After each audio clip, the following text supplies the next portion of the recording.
Good morning. Our gathering music video was Get Up, Stand Up, written by Bob Marley and Peter Tosh, and performed by Playing for Change. The song was inspired by the injustice and poverty Bob Marley and Peter Tosh witnessed all around them. This song was frequently performed by Bob Marley at his concerts, and it usually was the last song of the set. And this was also the last song that Bob Marley ever performed on stage on September 23rd, 1980 in Pittsburgh, Pennsylvania. Welcome to all. My name is Rachel Daniels, and I'm your worship associate.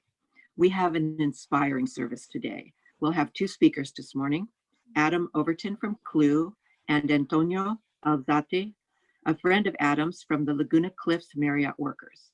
Both were intricately involved in the struggle for human rights to unionize the Laguna Cliffs Marriott workers. CLU stands for Clergy and Laity United for Economic Justice. We'll hear about the successful struggle to unionize and how they accomplished the almost impossible, the formation of a first ever union for these Dana Point hospitality hotel workers. And they accomplished this during a pandemic and during the very dark times of the previous administration. I worked for the state of California Environmental Protection Agency for about 33 years. I retired 8 years ago. I have health care. I have a paid retirement that includes cost of living increases. And this is thanks to a union. I am very, very grateful for that. This week, U.S. Congresswoman Ocasio-Cortez was on the picket lines with striking workers from Hunts Point Produce Market in the Bronx. And this market supplies most of the fresh produce for all of New York City. The workers successfully ratified a new 3-year contract that provides the biggest pay increase for them that they've had in over 30 years. And we're not talking about huge increases. Their hourly wage will rise by 70 cents the first year, 50 cents the second year, and 65 cents the third year. They were also able to get an increase in management's contribution to employee health care. Again, this is a huge accomplishment and during a pandemic. We all need to support our unions. Everyone deserves the dignity of a living wage, safe working conditions, health care, and unemployment benefits.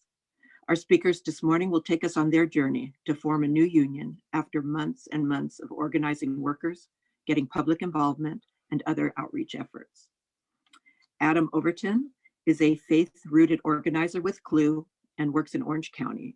Adam has helped organize adjunct faculty at art schools throughout LA. He's worked with Fountain Valley Hospital workers to demand fair treatment by management. Adam's been involved with Bend the Arc, Immigrant Solidarity Committee, and other immigrant rights coalitions in the fight against the last administration's racist deportation policies. Adam has been a shop steward, bargaining team member.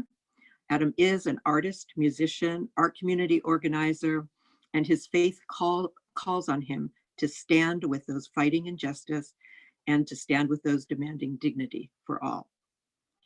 Unitarians have 7 principles that guide us. And in today's service, we're focusing mostly on the first 2 principles: belief in the inherent worth and dignity of all people, and having justice, equity, and compassion in our interactions with all other people. Our fellowship is served by our caring and justice activist minister, who's also with us this morning, Reverend Lee Marie Sanchez. And Lee Marie reminds us to get involved, and of the Margaret Mead quote that never doubt that a small group of thoughtful, committed citizens can change the world. Indeed, it is the only thing that ever has. Later on in the service, Adam will let us know how our fellowship may support CLU's efforts in gaining workers' rights. Everywhere on Sunday mornings, Unitarians light the chalice. Please grab a candle at home if you have one nearby. The chalice represents illumination to the world that we're called upon to serve with love and justice. This morning, our chalice is being lit by Theresa, who I think is just the greatest, and I came to admire so much when we shared many an evening at Oakley and Linda's house when we had covenant groups. And I'm very happy Theresa agreed to say a few words about how she came to UUFLB. Thank you, Rachel. Good morning, everyone. My candle is lit. So I'm Theresa, and I've been attending UU in Laguna Beach for over 8 years now. So I was raised a Catholic, and I'd been searching for a more inclusive and tolerant religious community, which brought me to the little church on Cypress Drive. Everyone was immediately friendly, welcoming, and willing to accept me wherever I was on my spiritual journey without any demands whatsoever. And I was particularly drawn to the 7 principles of UU, which Rachel just mentioned. It closely mirrored my values, particularly the first and the 7th. I love the first, the belief in the inherent worth and dignity of every person, but particularly the 7th spoke to me also, the respect for the interdependent web, of all existence, of which we're all a part. It was the first time I'd really heard this concept articulated, and it really spoke to me. All the principles, of course, contribute to a wonderful moral compass, while illustrating the power of love, compassion, and awareness, which defines what UU teachings mean to me. So I'm very grateful to be a part of this community, and thank you for asking me to light the chalice this morning. Thank you. Thanks, Theresa. So our centering thought today. I don't really have the grace or the cadence of Amanda Gorman, but her poem touched my heart so much that I took part of her poem as our centering thought. So, and she's just fantastic. Okay. And she did this at the 2021 inauguration just last Wednesday. We are striving to forge a union with purpose, to compose a country committed to all cultures, colors, characters, and conditions of man. And so we lift our gazes not to what stands between us, but what stands before us. We close the divide because we know to put our future first. We must first put our differences aside. We lay down our arms so we can reach out our arms to one another. We seek harm to none and harmony to all. Amanda Gorman. Pretty awesome 22-year-old young lady. Very impressive. So now we will have our opening hymn. It's Turn the World Around, number 1074. We'll all be muted, but feel free to sing along. Pam will place words into the chat message so you can sing along even though we are muted.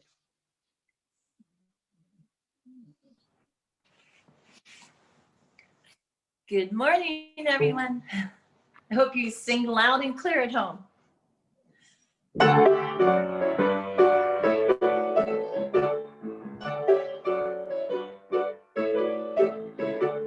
We come from the fire, living in the fire, go back to the fire, turn the world around. We come from the water, living in the water, go back to the water, turn the world around. We come from the mountain, living on the mountain, go back to the mountain, turn the world around.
was wonderful. Thank you so much.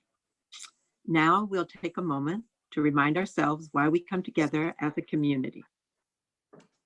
There is a short affirmation that we'll read.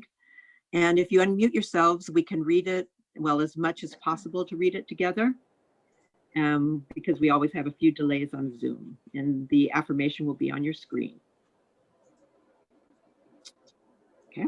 May we be reminded here of our highest aspirations and inspired to bring our love and service to the altar of humanity. May we know once again that we are not isolated beings, but connected in mystery and miracle, the universe, to this community, and to each other. Thank you. Well, I think we're getting really good at that. That was great. Thank you. Okay. We now have our spoken joys and sorrows. And this is a time to share your life's happenings, a sorrow that may weigh on your heart, a joy that you may want to share with us. And then if you raise your hand or send a chat message, Don will go ahead and focus on you, and just be patient. Sometimes it takes a while. It's like being able to breathe again. And Mike, along with Peggy, safe travels, whether it's friendship or romance or I'm not sure what, but good luck with both your operations coming up and your travels.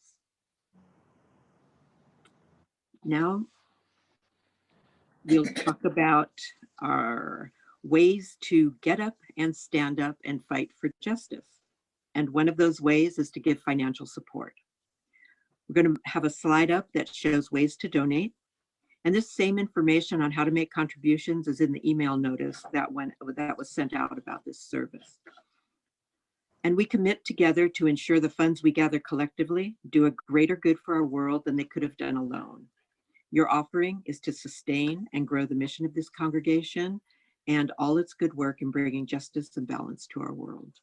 We give in love and we give in hope. So send in your checks or go online.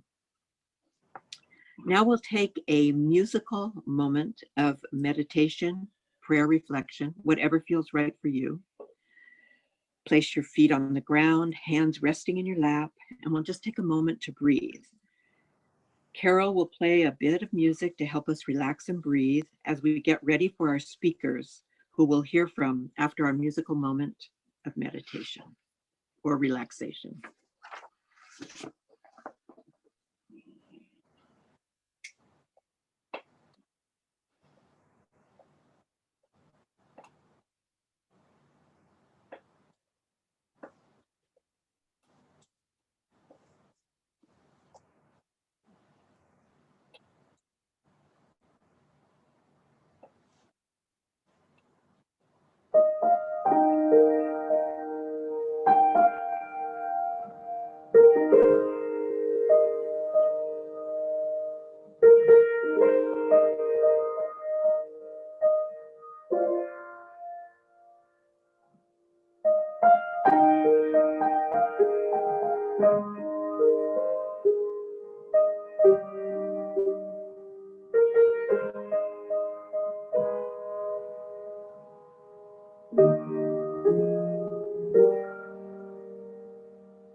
Thank you, Carol. Now we will hear from our speakers. Adam Overton from CLU and his friend Antonio Alzati, and they're from the front lines. They'll talk about their incredible, we'll hear about their incredible journey overcoming so many obstacles to form the new union after months and months of organizing at a time when jobs are scarce and a pandemic is raging. And then Adam and Antonio have agreed to stay after to answer a few questions after the service.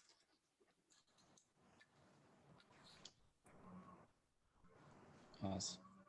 Awesome. Thank you so much, Rachel. And thank you so much, everybody, for being here. My name's Adam Overton, and in a moment, I'm going to introduce Antonio Alzati, who's a worker at the Laguna Cliffs Marriott Hotel, just right down the street from y'all in Dana Point. I should also introduce the gardener next door, who is currently blowing leaves. You may be part of this dialogue as well. We had actually, and I just wanted to let you guys know that we had actually planned to have another worker from Laguna Cliffs join us today. His name's Jose Preciado, but unfortunately he and his family have come down with COVID. So if folks could, extend whatever prayers to them today and for the next few days, that would be incredibly appreciated. Anyways, what a pleasure to be here. I think many of you probably already know CLU.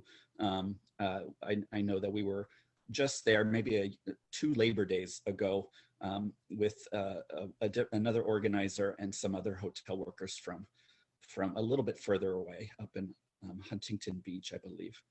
But today we have some folks that are right next to you guys, just down the highway. But for those who don't know CLU, we're Clergy Laity United for Economic Justice, and we were founded by Reverend James Lawson in the mid-90s, along with a number of other labor unions and activists and rabbis and pastors of all different faiths. And if you're not familiar with Reverend James Lawson, he in the early 1950s, he went to India to study Agraha and soul force and strategies of nonviolence and philosophy of it from the disciples of Gandhi. When he came back in the mid-1950s, he was introduced to Martin Luther King, who invited him to move to the South, and where he then trained thousands of activists in the principles of nonviolence, including John Lewis, Diane Nash, and others. And so he with them planned the lunch counter sit-ins that helped desegregate Nashville, and that moved through the rest of the South. In any case, he became very involved with workers because they started to realize that just getting voting rights was not going to be that folks were not going to be successful and really being able to thrive in this country without a fair play economically. And so we obviously work a lot with unions and hotel workers, but we also work with grocery workers. We work with hospital workers in LA and Orange counties. We work with Disney workers. But then we also work, we have a lot of work that we've done supporting immigrant rights, especially the horrible detention of our immigrant friends and neighbors and family members who have been stuck out in Adelanto. So we've been very involved with that.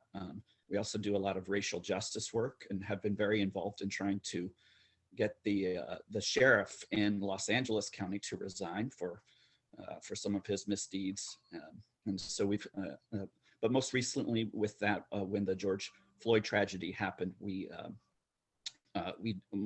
did a memorial for him outside of the Orange County Sheriff's Department, and then joined in a funeral procession up to LA to participate then in a Black Lives Matter rally with a bunch of other clergy from the region.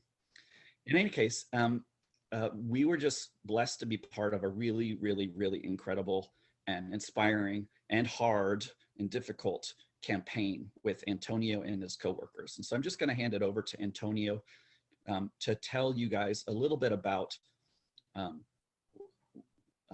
why they decided to, what the situation was there, why they decided to come together and try and organize for better conditions, and the ups and downs of what that campaign over the last year actually looked like. So anyways, Antonio, thank you so much for being here. I hand it off to you. Thank you so much, Alan. Thank you for having me. Thank you so much, everybody, for having me. It is an honor to be part of this. And believe me, I'm just so blessed to be here, to be honest. I'm gonna wear my glasses because I, of course, write something on my side for you to explain. I hope you understand me. Please feel free to ask questions at the end, of course. I'll be more than happy to answer. My name is Antonio Alzati. I work here in Dana Point in Laguna Cliffs Marriott Resort, just across the street from Laguna Beach, a beautiful place that I go always and visit. I've been working in this company for 19 years. And basically this year will be my 20th year working in this company. After for a long time, of course, the company, just because of the COVID and the pandemic attack, they started firing people pretty much and terminating us, or many of us, for work.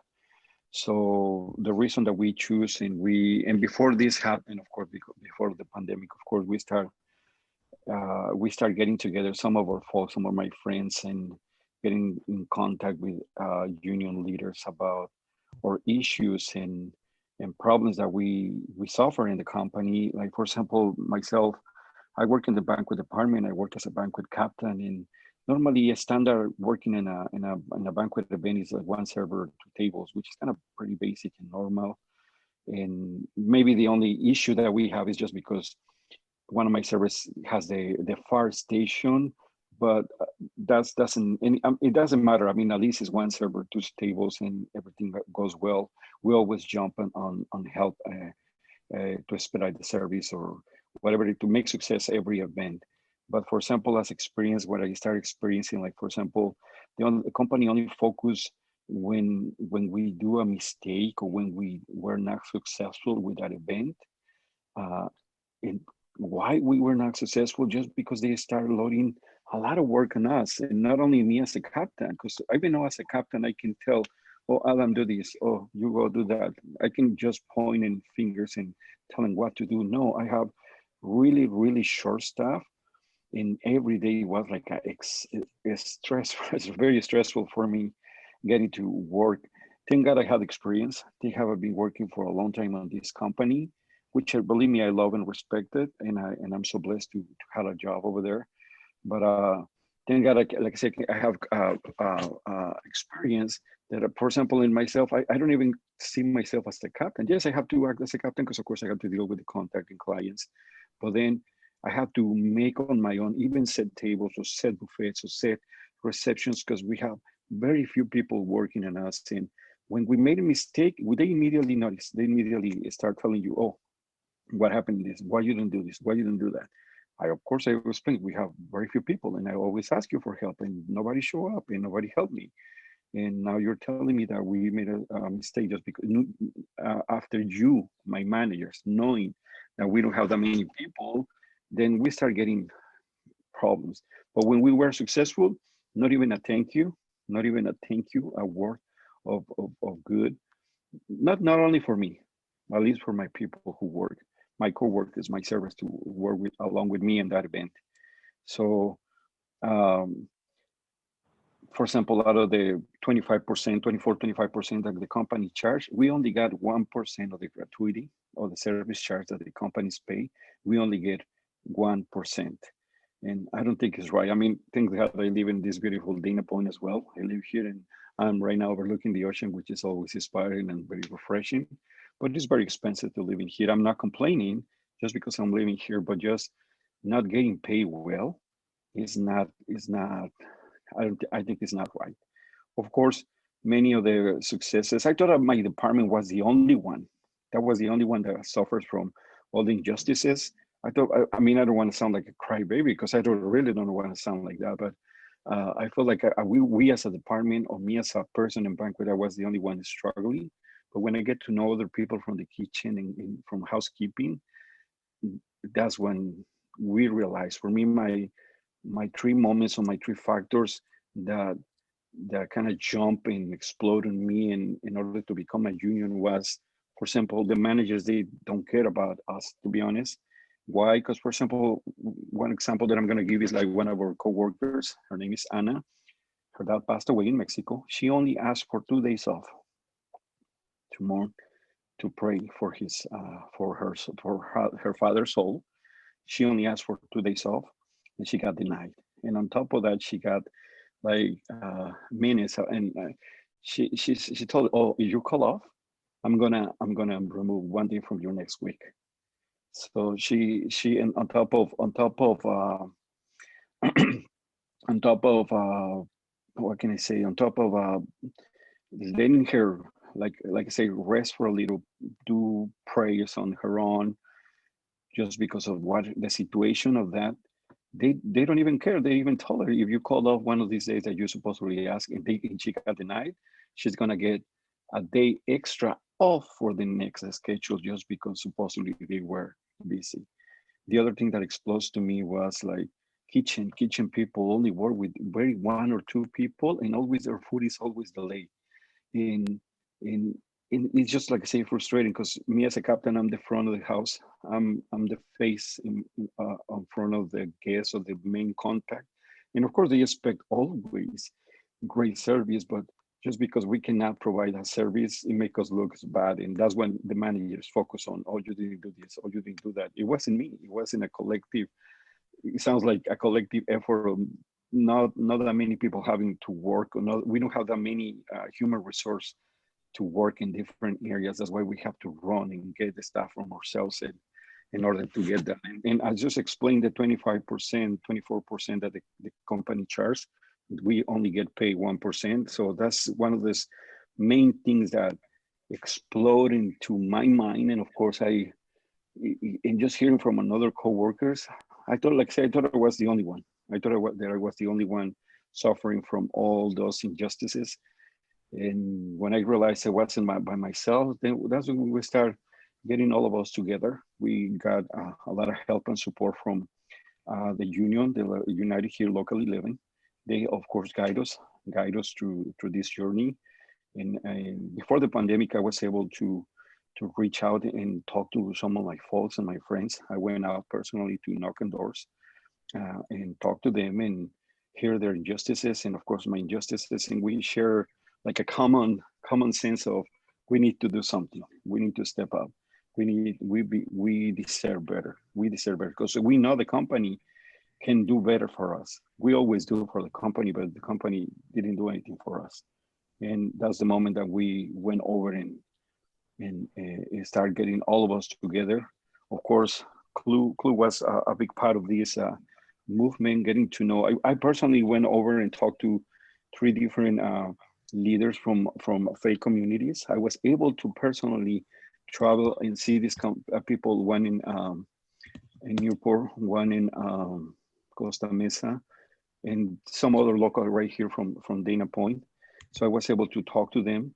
I was able to talk to video Zooms, video conference to some of the also leaders from local Senate, and of course another leaders from another unions, like Alan mentioned, from the hospitals, from of course hotels workers who happened that they went through the same situation, and they were very supportive to all of us going into our fight. They always walk along with us. Alan was a big part of our success, because he was able to communicate and lead the way with many of the leaders that he knows from different communities, and it was tough, the process. Of course, as soon as we realized that we went public, it was like a mixed feeling. For me, it feels great to express ourselves and concerns and needs in front of them, in front of the managers. We went, all of us as a group, all together, and community leaders and religions and faith communities as well, and some politicians as well. They walk along with us, and we went over to make this a public. As soon as we went public, they immediately started cutting our insurance in the middle of the pandemic. They immediately start laying people off. Some of the people that probably we were missing, they start laying off people completely, cutting off our insurance. I mean, we thought that what we did it was good, but the company immediately show up that they don't care about us. They don't care about us. Even in that moment, in the moment that we made it public, one of the managers kind of chased one of our couple of or three co-workers, and they called the police on them, telling them to arrest them, just because supposedly we went through the property without permits. And of course, the police knows, and we talk about the union that we tried to form, and the police were on our side, said, you know what, they have the right to form a union. So there was no detention, there was nothing against my friends and co-workers, but the manager look bad in front of everybody. And of course, just imagine what can I say about this manager, or what do you think about this moment when this guy called the police in order to put some of my folks in the jail just because supposedly we trespass the community, we trespass the whole property, we are not allowed to be in the property. The police says yes, if they work in the company, yes, they're more than welcome to do that, because just getting to asking for a union is like it's just like any right, like getting insurance, getting a driver license, getting anything. So just many stories I have to tell you, right? But it's just like many things that happens. Yes, Adam. Yeah, if you could just, since we're running a little low on time, could you tell them just, about the moment, right? The moment that really hit for our community. I mean, there were so many moments, but the one that was just so violent to us was when y'all successfully formed your union. Yeah, when we successfully formed our union and we won the union, we thought that was the best thing that happened to all of us. But as soon as we won the union, they cut completely off the insurance from everybody in the middle of the pandemic. And I was worried. I mean, for me and of course for my friends, even though, if I can tell you this, one of my friends and co-workers passed away because of the COVID with no insurance. And that was a turning point of them to realize, oh, we're doing something wrong. After several visits to the resort, along with faith community leaders from CLU, from Adam and from other folks and leaders of communities, walk along on our side, we were able to won again our insurance. After 2-3 months of fight and visits to this resort, or visits or fights, it sounds like a bad word, but our visits were always peaceful. We always have a one leader from the faith community always prayed in front of them and in front of us at the same time, showing that we're there just because we don't want to fight in a bad way. We're there because we're demanding something good in the middle of the pandemic. That was the main moment, that as soon as we won the union, they immediately show up that they don't care about us. That was for me the main moment of the company doesn't care about us, to be honest. But as soon as we won the union and we insist to push more for the insurance, that's the moment. After 3 months, after several times that we went over, that was the time that we finally won our insurance back to everybody. But unfortunately, the life of my friend got lost in the middle of everything. So. And Don, would you mind showing the slide of some of the things that they won in October? So as you saw on the timeline, at the end of July, they successfully formed their union. Their healthcare was taken away 2 days later, and 2 months later they won. But there's I think it's the next slide, or shows not only did they win back their healthcare, not this one, that one more. Yeah, and if you could, so Antonio, can you tell folks what, what else? Don, you can just throw up all of the things. Don't worry about the animation. No worries. Yeah, so we won our healthcare. So all the healthcare gatherings still. We won our healthcare, which is the most important thing that we can agree. Of course, we along with that we won a lot of for other departments, like for example, housekeeping people working for the company for the longest 15 to 20 years, not even make $15 an hour. They were not able to. They are pushed to do 30 to 36 rooms a day without overtime. And even if they make overtime to kind of help themselves to finish their rooms or their assignments on their every day, next day immediately they remove the overtime that they make because they are not allowed to make overtime. So of course, as you can see on the screen, up to $5 in raises over the 3 years. So it was housekeeping, stewarding, kitchen people, and of course, we have the right to return, even though I was terminated after 19 years of working on this company. I got terminated, got a letter saying that I'm terminated. The main owner of the company promised that we all going back to work, of course, as soon as everything happened.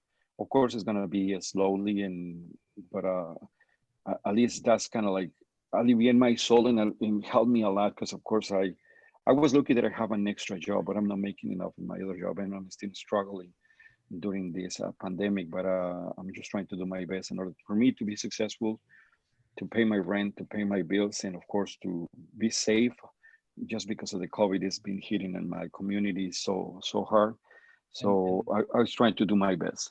Antonio, we have to wrap up, but yeah, real quick, actually, can you tell people? I don't think you mentioned how many jobs do you have, and what is your what is your Yes. schedule look like? Just to Yeah, I just mentioned that I have another job. I was looking to have another job, but I've been working for a long time, at least 10 plus years, working double, and I just get to sleep like 4 to 5 hours in between shifts just because, like I say, I'm not complaining living in this beautiful community, but it's just because it's not enough the money that I make, and it's been a long time. Of course, I'm getting tired. Of course, this pandemic is like for me a break for me, but it's still getting how can I say? I just need an extra more. Even though my body kind of, if I can say that, it feels like good working double, but of course I now I need it the most because I've been struggling with my pays. And but it's just I mean, I have to work double, and it's not only my case, it's many of my folks too. Many of my folks have to work double in order to be successful in their lives and their families. uh, it's just like a struggle. It's very difficult. It's not like it's necessary having working double, but not making enough money from this company is just not right. yeah. We are, of course, in the process of getting our contract signed, and of course, I would love for you to ask you to support and sign out to help us to help us all the Laguna Cliffs people workers in the future battles. We're in the process to get our contract, and we haven't won yet, but at least we know that for a fact the union is going to go take process because we already recognize our efforts and all the things that the company are making, they're doing wrong. They're already being recognized and being public, and I mean, that's like it's one of the best things that happens to us women in the union. But just showing that we're sort of not caring for all of us is it's just not right. Yeah. Yeah. Thank you for Antonio for sharing. And I want to actually correct you in a funny way. Yeah. You said what you work double, but actually most of the workers there, just in their one job, are doing the work of two people. The tables that you're doing, instead of doing 1 to 2, they're doing 3 to 4. For the hotel house cleaners, instead of doing 15 rooms per shift, they're doing up to 30 rooms per shift. And 30 so to 36 rooms. Another job, that's like almost where they're probably doing the same thing. That's about like quadruple the work. So yeah. in any case, Yeah, it is true. yeah. Just the last thing, I know we have to wrap up, and we have time in the question and answer to continue. So, but if Don could just, if you don't mind, just showing a couple of the slides of where clergy and workers and faith community are meeting with management. We did. I'll mention this, but we did a bunch of things to really support them through this. We organized. We worked with folks from Tapestry, your brothers and sisters there, like Reverend Kent Doss. There was an incredible social justice committee at a local Catholic church there that joined us. A number of other folks, and we would go with because it was pandemic, we ended up going and doing socially distant actions. We tried for a while. We did phone calls on a regular basis, especially after they terminated the healthcare. We would call, we would have days where we'd have 20 or 30 people call in. We sent letters and emails to management, and we went there and spoke truth to power, always with the spirit of nonviolence. So, but their situation isn't over, and so we really could use more support. And so I'm going to paste in a link to a sign-up form, and we would really appreciate if there's anybody here who is willing in the future to make phone calls to management, to even just pray for these folks and to find out what's going on and stay in touch. We'd love if you can sign up.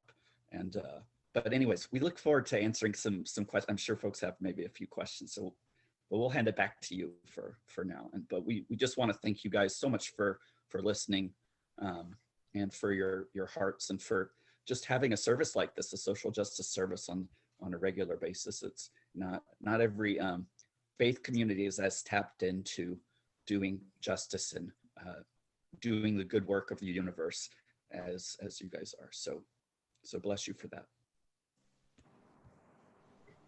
Thank you. Thank you so much, Antonio and Adam.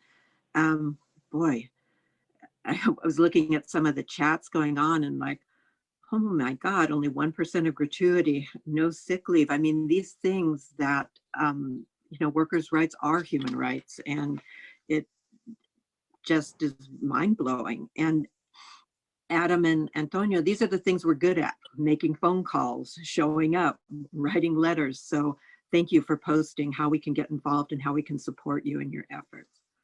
Now we'll turn to our very talented music director for our closing hymn, Filled with Loving Kindness, number 1031. And again, we'll be muted, but Pam will place the words into the chat message. And Pam reminded us that Reverend Ian Riddell, who spoke at our congregation virtually a few months ago, he wrote the music to this hymn. Thanks, Carol.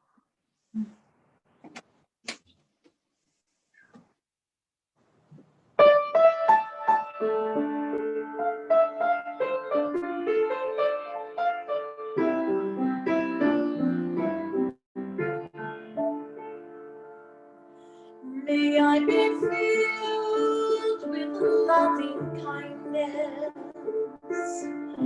May I be well. May I be filled with loving kindness. May I be well. May I be peaceful and at ease. May I be whole. May you be filled with loving kindness. May you be well. May you be filled with loving kindness. May you be well. May you be peaceful and at peace. May you be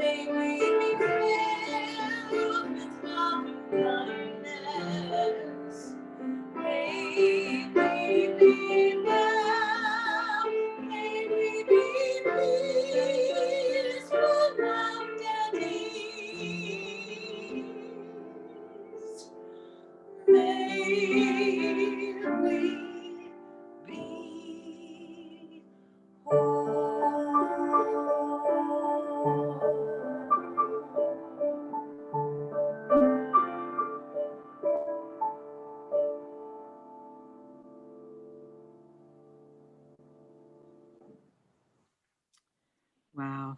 Thank you, Carol. Beautiful. We now extinguish our chalice, knowing that its light illuminates the compassion in our hearts, and the flame remains a tribute to those unions and those workers whose sacrifices continue to give our nation its strength and our prosperity.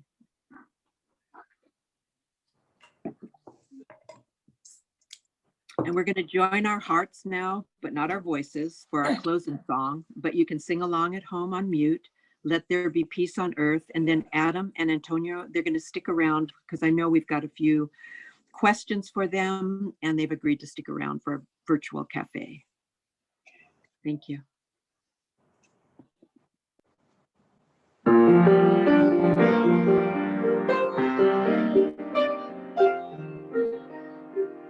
Let there be peace on earth, and let it begin with me. Let there be peace on earth, the peace that was meant to be. With earth as our mother, we are family. Let us walk with each other, perfect harmony. Let peace begin with me. Let this be the moment now. With every step I take, let this be my song of love. Take each moment, live each moment in peace.